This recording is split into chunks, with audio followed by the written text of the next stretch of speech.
It was funny because last week when we recorded, there was already some news coming out of the Cameroon camp, but I didn't really want to speak on it because a lot of it was rumors. One of the rumors, though, was Abubakar, their striker, was not named to the team sheet. And it seems that Samuel Eto'o, who is the president of Cameroonian Soccer's Federation, he's currently the all-time leading goal scorer for Cameroon. And Abubakar, he's close as far as where he stands on the all-time goal scoring list for Cameroon, being that this would be one of his last chances to play with the national team as he's getting up there in age. It was reported, again, this is all reports, nothing has been substantiated. We don't know this fact, but Eto'o blocked Abubakar being on the team due to Eto'o having a little bit of ego and not wanting his record to be broken by anyone else. So that was last week. I didn't really want to talk about that because I was like, man, rumors are crazy. As soon as AFCON starts, the rumor mill be swirling. But then in the past For week, sure. we heard even more news coming out of the Cameroon camp. Cameroon, it was reported, has two different squad lists for AFCON 2025. Their coach, Mark Brees, refuses to leave after being fired by Cameroon FA President Samuel Eto'o.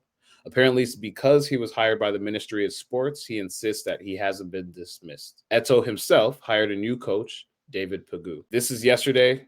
Kind of still ongoing as far as what's going to happen with Cameroon. But first and foremost, just based off those two stories, we kind of already alluded to it. It's not good to start a tournament with baggage. And I think this is the worst type of baggage that you can have. This is coming down from the highest position in your country's soccer federation, the president, Samuel Eto'o, who we all know as a prolific scorer, we all know as an icon and a superstar in his own right, having played for some of the biggest teams in the world. When it comes down to Eto'o now on the governing side, these are things that you just don't want to see. As Africans, we always talk about the corruption that we see in our countries. We always talk about how people take power and abuse it. We got to call it out when we see it. This is just abuse of power in the highest order. And this kind of tarnishes your legacy. Not even kind of, this does tarnish your legacy. For all the good that you did on the pitch, you would hope that as you become a governing body for your country, that you pay it forward, that you want to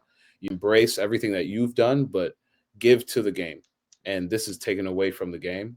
And it's tough to read, but as we hear more and more, I feel like it just doesn't look good for Eto'o.